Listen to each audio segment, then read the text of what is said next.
Okay, welcome. Welcome to the webinar. I am going to get started on time, and those who are still coming in can just come in as they come in.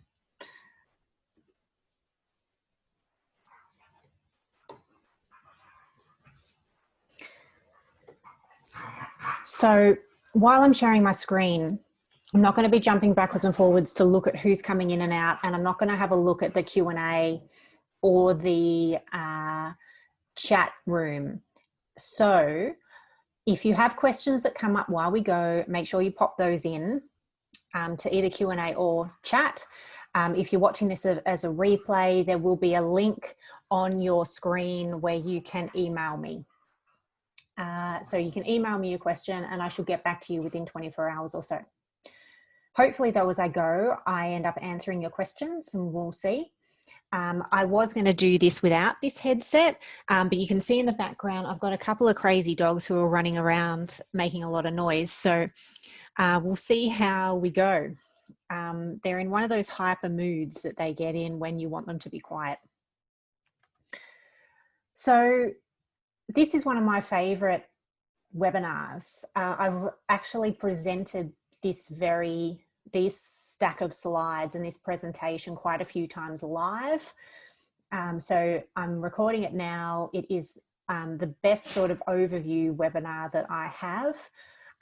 There's a few other webinars that I have that you can jump into deeper on the various topics that we're covering in this, but this is your great overview, starting point, research, or if you want to try and convince someone else in your family to get their will done, send them here. So, who am I? If you don't know me, my name is Jackie Broman. I own TBA Law. So been running that this is my 9th year. Started in the Gambie, then also got Wallen, serviced office in Melbourne, and Romsey was added in 2018, and Seymour has a little hole in the wall office as well. So sort of got the monopoly in a way on the Hume Freeway corridor, and Romsey sort of takes us out into the Macedon Ranges. So a nice little triangle there in central Victoria. I am also an accredited specialist in wills and estates. So as a lawyer, I'm a solicitor, not a barrister. So after getting qualified and working for a few years, I decided then to do my master's degree in applied law, specifically in wills and estates. So after 3 years of that, I then applied to the Law Institute of Victoria to do their accredited specialist program, which is an extra 12-month program with a 3-phase intense examination thing at the end of that 12 months. So there's only about 80 lawyers out of 22,000 in Victoria who have the wills and estates accreditation. I'm the only one in central Victoria. There are a couple of other regional ones and then mostly in the CBD. But I am also, yes, a human. And the other side there of the screen shows my 2 other loves, other than my business, and those are fishing and my dogs. So my dogs are featuring as well tonight when they're running in and out trying to get attention. And fishing takes me away, gets me out into nature, off Wi-Fi. It's very meditative, and the amount of life that we see out there is just incredible. So enough about me, except I'm going to tell you the story about why I got into specifically wills and estates. So it's really succession law. I do personal succession, which is your wills and estate planning. I do business succession, which is mainly structuring, restructuring, and looking at contingencies, emergencies, and change of control. I do probate applications, and I do estate deceased estate administration and trust administration. Now, what actually led me into this path was a little bit of dissatisfaction with litigation. So I really wanted to work in an area that was preventative. So try and do good work and prevent issues from happening. Another real reason was after I'd started my business and before I decided to do the master's degree, one of my friends was working for the DPP in Victoria, and this case particularly affected her as well. She was prosecuting a woman who had run a red light and killed a young couple who were crossing the street. No real reason why this woman ran the red light. She wasn't under the influence of anything. Who knows? Maybe tired. Don't know. But anyway, this woman's life was ruined. And there was a couple that were dead. Now, my friend was coming up to the sentencing. So it had been 18 months since the accident.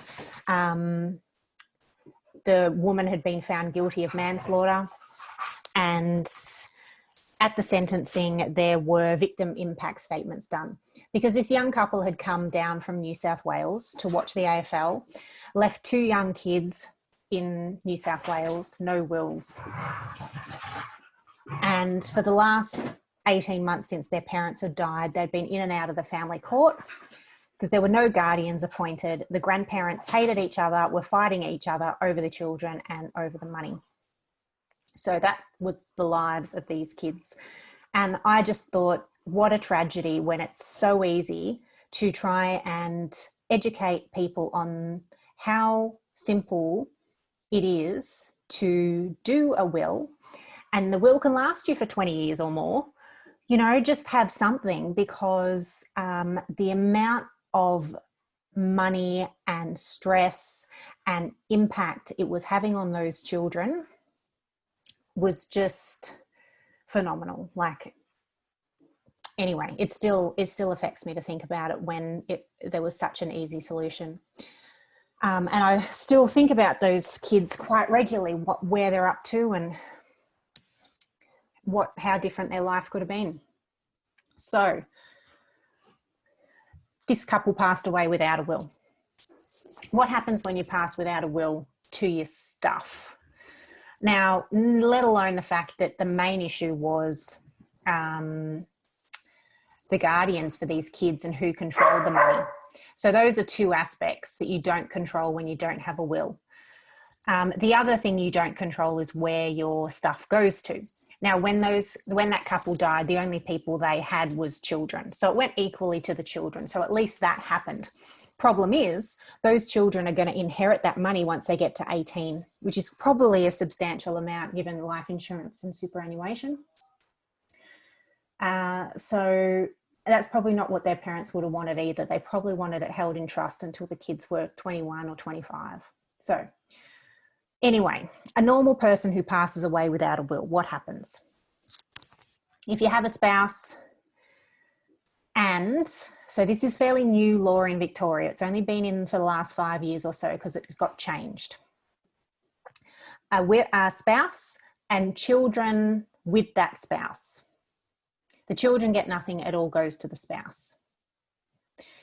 If you have separated from a spouse and have a new spouse and haven't done a will and haven't done a financial settlement, both spouses will share equally, or they have to fight it out. So there's no formula, in fact, for working out how to split funds between spouses. So your ex-spouse and your current spouse. If you have a spouse and your own children that aren't the children of that spouse, so the children from your first marriage and your new wife, or your, new husband and your children from your first husband, then the spouse gets the first 400,000 and half of whatever is left, and the stepchildren get the rest equally. If you have no spouse, it goes equally to your children. So if your spouse has already passed away or both the spouses passed together, equally to children. If you're young, no spouse, no children, it goes equally to your parents. So that can be an issue for young people who have parents who separated and they don't get along with a parent. Doesn't matter, it will go equally to both parents regardless of your relationship. For those rare people who have no spouse, no children, and their parents have died, brothers and sisters, equally. If a brother or sister has passed away, it automatically goes down the line to their children. And only if you're one of those very, very, very rare people who have no spouse, no children, no parents, you're an only child, so no brothers and sisters, no nephews and nieces, obviously, will it go to the government. All right. So it's a fairly long shot that that happens. But it's always a preference to have a will. Now, I've done a whole webinar on superannuation as well. Superannuation is generally not included in your estate. It is not covered by your will unless you specifically direct it to be. So superannuation is one of the reasons why when someone asks me how young should someone do a will, I say 18. As soon as they can, they should do a will if they have been working and they have compulsory superannuation put away. Because it comes down to who super can be paid to. This superannuation dependent, tax dependent issue. Young people with a superannuation fund will more than likely have life insurance on that of 200 to 250,000 on an industry fund. If they pass away and they have their parents or their brother and sister nominated, it is an invalid nomination. So the superannuation dependents are the people you can nominate as your beneficiaries on your super. And there are only 3 categories of people: a spouse, children, or someone who is financially dependent. So you cannot nominate parents or siblings. So this is why I say you must nominate your super to go into your estate, and then you must have a will. When I say nominate, I mean do it as a binding nomination. So you can do a non-binding nomination. I don't know why you would do a non-binding one, maybe a rare situation where you didn't want to control your money. But the other issue with a binding nomination, particularly on industry funds, and they don't generally tell you this, is that those binding nominations expire every 3 years. So you have to remember to redo them. Some funds allow you to do what's called a non-lapsing binding nomination, so it won't lapse unless you revoke it or replace it with a new one. But otherwise, yes, most industry funds expire every 3 years, so you have to do that. Don't worry too much about tax dependence. The main thing to remember is if you're paying super to a spouse, the spouse doesn't pay any tax on it, so they get the whole amount. And that's really what you'd be concerned about. Otherwise, thinking about tax is really up to a solicitor to think about. Just make sure that you realise that superannuation does not follow your will unless you direct it to. And those binding nominations are important. So check those. Make sure that they're binding and they haven't lapsed back to non-binding, and make sure you've actually nominated someone in a category that is eligible. So, superannuation. Then we're finally getting on to wills. And I've already touched on these a little bit in the stories that I've told. So the executor is extremely important because the executor or executors, you can have up to 4, is the person who makes sure the will is followed. They're the person who makes sure that all your assets are collected, that no money or bits and pieces go missing. They're the ones to communicate with all the family members about how things are going. And they're also the ones that have to make sure debts are paid and things are distributed.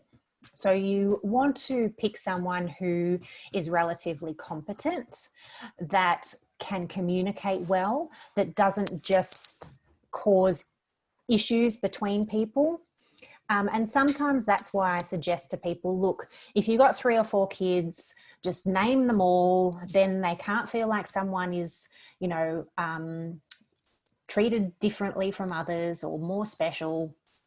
Just let them choose between themselves. Now, guardian, from the story I told, is so crucial. You should have a guardian and maybe an alternate. I generally recommend to people that you don't choose a couple, that you choose one person in the couple who is the main person that you want. I also tell parents that choosing someone in your family is not always the best choice. So I try to encourage them to think that friends might be the best choice. Friends, or someone who lives, a friend who lives close to where you live. Because you've got to think about how disruptive it might be to move your children while they're grieving. And you also got to think about how you want your children raised. And your family might not be the best people who will follow your instructions. And then trustees. So this is, I suppose, again, important, thinking about that example with the children. So generally, your executors become the trustees if funds have to be held for a beneficiary. So there's a grey area between when an executor becomes a trustee. Usually it's when an executor has collected in all the assets and they've paid all the debts, and it's essentially then ready to be distributed. That is then when they're the trustee, because they're holding funds on behalf of a beneficiary. Now, they may not distribute straight away, particularly in the case where there's children, so they need to invest those funds, and they're the trustee then of those funds. The other role, or the other powers, I suppose, that are important to think about as well are how much flexibility you want your executors and your trustees to have. So I like to put in clauses allowing the executors to have discretion over your personal items, the contents of your house. I like to put in clauses giving the executors the complete discretion over the value that they place on things, so that beneficiaries can't jump up and down and cause problems. And I like to give the executors discretion about whether they actually have to sell everything, or whether they can keep a hold of assets and potentially transfer an asset to a beneficiary instead of just cash. And then for trustees, you need to think about things like, well, if they're holding funds for children, should they be allowed to access funds for the children's education, for extracurricular activities, maybe for other things that you think are important, that you want your children to be able to experience. So those are the sorts of powers that I talk through people with and make sure that we include. So I've got these 2 dogs that are just non-stop. So we'll keep going.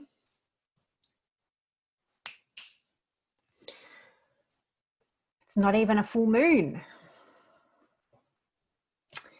All right. So as well as powers of attorney, you want a guest appearance, do you? As well as powers of attorney, as wills, powers of attorney are really important. So enduring powers of attorney and an appointment of a medical treatment decision maker is generally what I have done for people as part of their estate planning process. I'll explain the difference between a general and an enduring power of attorney. So both of those powers cover your financial and legal affairs to a degree. You can control how much and how little they can do. With an enduring power of attorney, however, it's called enduring because it lasts past the point of you losing capacity, which is the whole point of it really, because you want someone to be able to do things for you if you can no longer do them for yourself. Whereas a general power of attorney finishes if you lose capacity. So people use a general power of attorney often if they're going overseas and there's something specific that someone needs to have control of to be able to finish off. So that is the role of a general power of attorney, but an enduring power of attorney is more to do with your estate planning, okay? Then we've got the appointment of a medical treatment decision maker, which is your medical power of attorney. So they changed the name in 2018 along with some of the laws around it. But effectively, it is giving someone the power to make medical decisions on your behalf if you can no longer make decisions for yourself. All right. So your next of kin can really make some medical decisions for you. So people often ask, well, why? Why should I have one? Well, your next of kin can consent to medical treatment, but they cannot refuse it. All right. So when it comes down to making decisions to stop treatment, they don't have that power without the power of attorney. And the final dot point there is about an advanced healthcare directive. So a lot of people also talk about having a do not resuscitate direction. So an advanced healthcare directive is now generally where you'd put that sort of direction. So in 2018, when they changed the law around the medical treatment decision maker, they also changed some of the laws around the advanced healthcare directive. So you always could make one, and it's non-binding, right? So the way the two documents work together is that the medical treatment decision maker must act in accordance with your wishes and values, and you record your wishes and values in the advanced healthcare directive. So that's how the two work together. However, what they introduced in 2018 was a binding advanced healthcare directive. Now, I haven't seen many of these done. They have to be done with a doctor, not with a lawyer. So I generally think they're probably being done in palliative care and not many other places. And the way they work is that if the medical staff know that you have a binding advanced healthcare directive, they don't even have to speak to your family or your medical power of attorney. They have to follow what your wishes are in the binding advanced healthcare directive. Okay, so just bear those in mind, you know, if you have a family member that ends up in a situation like that. If you don't have a power of attorney before you lose capacity, well, too late's too late. So I do sometimes have people come in and say, you know, mum's just got dementia, I need a power of attorney. And I'm like, well, sorry, should have done that a couple of years ago. The aged care facility sends them in to try and get something on the books to try and make sure they have a power. No, too late. And so what happens then is you have to go off to VCAT and make an application for an administration order, which, you know, just makes that more stressful and unnecessary. But it's not generally the end of the world, it just takes time. All right, so now I'm going to go through some little myths and rules around making wills. So the youngest is deemed to die second. So this is relevant for a couple, okay? And this is why we do mirror image wills. Because if a couple dies together in the same accident, it is deemed that the oldest person out of the couple has died first, passed everything to the youngest, and then the youngest dies second. And so it's the youngest's will that is the one that is followed. So we need the wishes of the elder in the couple to be matched in the younger person's will as well. So that's a funny little rule and the reason why we try and have mirror image wills for couples. A forfeiture rule.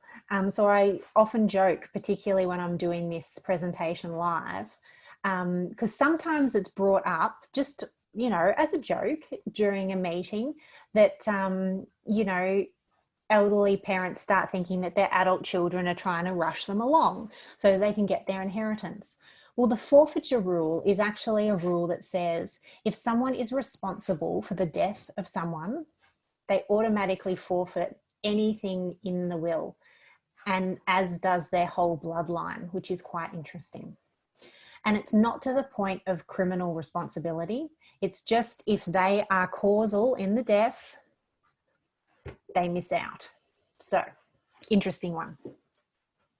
It's also interesting from the perspective of, for example, killing someone in self-defense for people in domestic violence situations. If a woman kills her violent partner, she will miss out. So some of these rules developed over hundreds of years, and you can see how they did, but how sometimes in modern times we do need to think these rules through. The 30-day rule is a fairly standard rule that applies to everything unless you say it doesn't apply. So it means that someone getting something from you needs to survive for 30 days after you pass away. The main reason for that is, firstly, we don't want a double probate situation. Again, for a couple, if one person passes away and then 3 weeks later the other person passes, we don't want it to have to go through probate twice. The other reason as well is because if you give a gift to someone, you want them to get that gift. You don't want it then to go into their estate and go to who knows who they've given stuff to in their will. So, 30-day rule. I don't know who came up with the 30 days because, you know, a couple of months would have been the same, but anyway. A gift over to children. So this is an interesting one as well. So if your will is a fairly standard will where you give everything to your spouse, and then if you've both died, you give everything to your children equally. And then one of your children passes away before you end up redoing your will, and then you die. The gift, the inheritance that would have gone to your dead child automatically goes down to their children. So the law says that the issue of your issue, so children are called issues in estate planning, the issue of your issue inherit if your child has predeceased you. All right, so if you don't want your grandchildren to inherit, you specifically need to say that in your will. It only applies to the children of your children. It doesn't, for example, apply to a gift that you might give to a brother or sister. It wouldn't go down to the line to your nephews or nieces. Or if you gave something to your nephews and nieces, it won't go down the line to their children. It only applies to the children of your children. Now, just getting on to how you can break your estate up. So proportions of residue, percentages or shares. So the residue of your estate is the whole pool. After you've given a few specific gifts, the residue is everything else. So there's always residue. Even if someone gives their house, their bank accounts and whatever, we always have a residue clause just in case there's something else to catch. But then we think about residue. Well, we need to break it up in percentages or shares because we don't know what the actual amount is going to be in the residue. But quite often, I've seen older wills where the percentages don't match up to 100, or the shares are broken up, for example, into, you know, split the residue up into 8 shares and give the shares as follows, and they only give 7 shares away. And then if that happens, the bit that hasn't been given away falls into intestacy, which was the first thing we spoke about when you pass away without a will. So the laws of intestacy will apply to any part of your estate that you forget to give away. Specific and general gifts. Now, you can use this in an interesting way as well in your will. So a specific gift is fairly straightforward. An example would be, I give my engagement ring to my daughter. Specific, the gift is specific, it is my engagement ring and it goes to a certain person. So that's fine. A general gift though, which is rarely done, and mainly because I think that people don't know you can do it, is that you can give someone something that you don't own. You can force the estate to buy something for a beneficiary. And so the main example might be grandparents trying to give their grandchildren something. They might say, you know, I give my grandchildren 100 shares in BHP, who knows? They don't own 100 shares in BHP, but they can compel the estate to buy them. So another example of that might be, now I don't own a red Ferrari, but I know my sister really wants one. So in my will, I might say I give a red Ferrari to my sister. So the difference is that it doesn't say my, so I'm not implying I own one. It says I give my sister a red Ferrari. So the estate has to go and do that. So that's the difference between a specific and a general gift. Specific, you already own it. General, you're compelling the estate to buy it. Now, a specific or a class of beneficiary. So similar example, a specific beneficiary is obviously a named beneficiary or someone who is identifiable. So I only have one sister. So I give something or other, my engagement ring, to my sister. Problem is, then I end up with a sister-in-law. So you do have to be careful sometimes in using a definition like that. You really need to probably name someone specifically, all right, when you're being specific. Otherwise, you can use a class of beneficiaries. So same example I was talking about before, I give my children my residue equally. So the children that you have are the class of beneficiary. For younger couples who haven't finished having children yet, we put in that exact same clause. I give, my children equally my residue, and it's whatever children they have surviving them at the time that they die. You could do the same thing for grandchildren. Your kids might have not finished having grandchildren or have really had any yet. You might say, I give $10,000 to each of my grandchildren. You don't know how many you have or are going to have by the time you pass away, but that's that's having a class of beneficiary. So there's a few ways of being a little bit more creative in your will, clearing up a few little myths and tricks as well in terms of estate planning. Now, I am going to come to questions very shortly. What I quickly wanted to go through on this before I go to questions is this poker chip essentially covers all the elements of the estate planning process that I go through with someone. So doing a family legacy plan package includes all these elements, and estate planning is a lot more complex than it was maybe 50 years ago. So life has changed, our expectations of what we own has changed, things are more complex. We have superannuation, we don't just own a house and have some money in the bank, we might have a trust, we might have multiple properties, we might have shares and other investments, we might have blended families. So I make sure we go through the property that you own. I have a look at how you own things, jointly, tenants in common, individually, in trusts, have a look at all of that sort of stuff. We obviously do wills and powers of attorney, medical treatment, decision maker appointments, advanced healthcare directives. I've covered all those tonight. The superannuation binding nomination, I do that as part of this process. So I don't leave you to go and check for yourself and do your own form. We do that. We also talk deeper about testamentary trusts, which I haven't talked about tonight, but I do have a separate webinar on that. The testamentary trust we did sort of cover tonight was the minor's trust. So when funds are held for a minor child until they're old enough, they're held in a testamentary trust called a minor's trust. So that's set up automatically. There are other kinds of testamentary trusts you can set up, like a life interest or a protective trust, or a discretionary trust, like a family trust, which can help protect inheritance from future spouses or bankruptcy.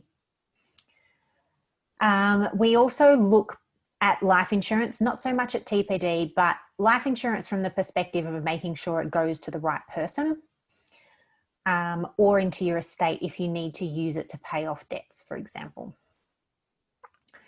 Guardianship. So guardianship is nominated in the will, but then we look at doing instructions to guardians as well. If there's a family trust, we look at the family trust in detail, make sure that the control goes to the right person. And then we cover off the other little ancillary bits and pieces, which are, you know, do you have specific instructions about bits and pieces in your house? Medals, collectibles, photos, antiques, things like that. And then memorial instructions. So they're generally not things you'd put in the will. Memorial instructions are not binding. So you need to make sure, again, that's why appointing the right executor is important, because the executor is actually the person who has the legal responsibility for your funeral. So that's all in the estate plan. Now, one question that comes up fairly regularly when I give this as a presentation is it's on the tip of someone's tongue about disputes on wills, someone challenging the will and making a claim for more. So I have another 2 webinars on that exact topic. But what I will say is a couple of things. So in Australia, we have complete testamentary freedom, which means we can put whatever we like in our will, whereas some countries don't. So some countries either have your entire estate worked out by government or by legislation, or you might only have partial testamentary freedom. So it might say the first 30% has to go this way and the rest you can do however you like. So because we have full testamentary freedom, over the last few hundred years, because the laws come out of England, there has been this area of law that's developed which says, yes, do what you want, but you have a moral obligation to look after certain people in your life. And if you don't, they're allowed to come to court and ask the court to redo your will, essentially, to give them something. So for a long time, it was open slather in Victoria. So a lot of people were, and that's why we have a lot of horror stories, because we have all sorts of claims that came out. But in 2015, the law tightened up in Victoria, and now we've got categories of people who can make a claim. So a spouse can make a claim, children can make a claim, and someone who's financially dependent can make a claim. Nephews and nieces can't, grandchildren can't, the neighbour down the street who helped with the shopping can't, the carer who helped in the house can't, okay? So they've tightened that right up. And it's not to say that someone will make a claim, and I do talk people through in the process of doing their family legacy plan with me about how to minimise it, because there's quite a few strategies. But one of the best strategies, honestly, is to be as open and upfront about your intentions in your will as possible. Because I find that when someone is surprised by a will is when they get upset and then look to make a claim. So that is one question that comes up a lot. Let me have a look to see whether we've got any other questions in the Q&A. Nope, none in there. In the chat. No, okay. So those attending live, don't forget the chat box is there. Good, I know it's working. Thank you, Diana. All right, so I will again come back to questions in a minute. I'm just going to keep going on. So this poker chip has all the elements of the estate plan. So that looks like a lot, doesn't it? And it is. But it's not to say that I overwhelm you with all of that during the process. This is the things that I am considering in my head, and I'm only going to bring to your attention what is relevant for you. The process itself is actually really a 5-step process. So you contact us, we send you some initial information to prepare for the appointment. Doesn't really matter if you even prepare that information or not. What it's mainly for is I want you thinking about collecting the certain types of information that I need. So in the first appointment, we go through all that. So I guide you through a whole lot of things that I need to know. And then we get into the point of getting the information so that I can draft documents. So that all happens in the first appointment. If you don't have all the information for me, that's fine.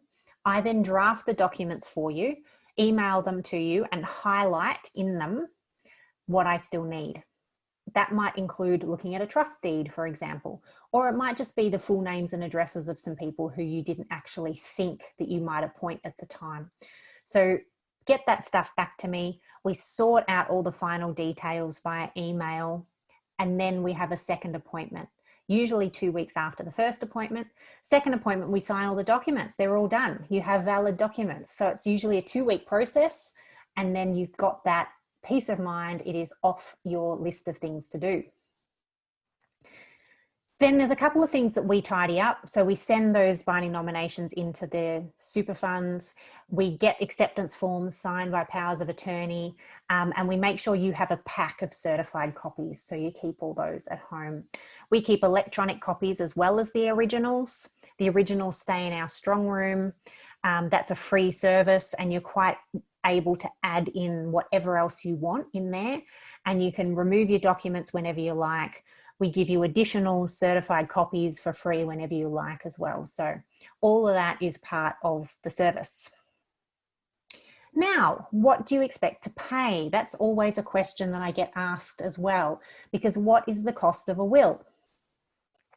It's like saying, well, what is the cost of a house? You get what you pay for, and it also depends on what bells and whistles you want. However, my standard family legacy plan for a couple is $1,100. So that is everything in that poker chip considered, all done. All right. For an individual, it's $880. For a couple, it's $1,100.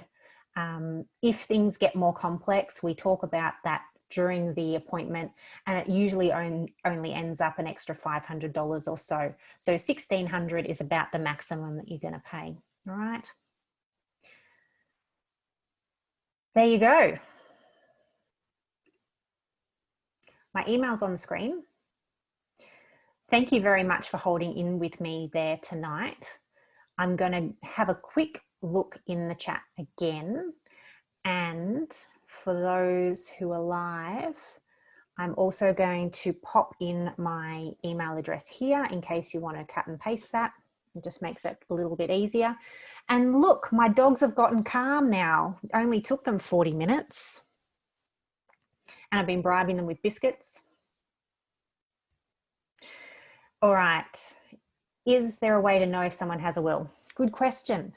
And this comes down to what I said about storing them in safe custody. Unfortunately, there is no central register for wills. There's not even a register for powers of attorney. The issue, I suppose, with powers of attorney is that they're all state-based. So each state would have to come up with their own register. The states won't work together. So it's never going to be a national register. And what you can do with your will is register at the Supreme Court. The court charges you for that though, so not many people do that. So how do you know if someone has a will, and how do you find it when someone passes away? Well, that's why we give you copies. So we want you to keep them in a safe place amongst your other paperwork at home, because that's one of the first things an executor is going to do, is go through your paperwork and try and find what they can. Now that we keep electronic copies as well, and for those who are savvy enough, that elderly not so much, but those that we can send electronic copies to, they often send a copy on to their executor. Your will is a confidential document while you're alive, but it's up to you who you want to show it to. So telling people you've done it, telling people where it is all important. So again, the copy that is kept at your house has the details of the solicitor on it.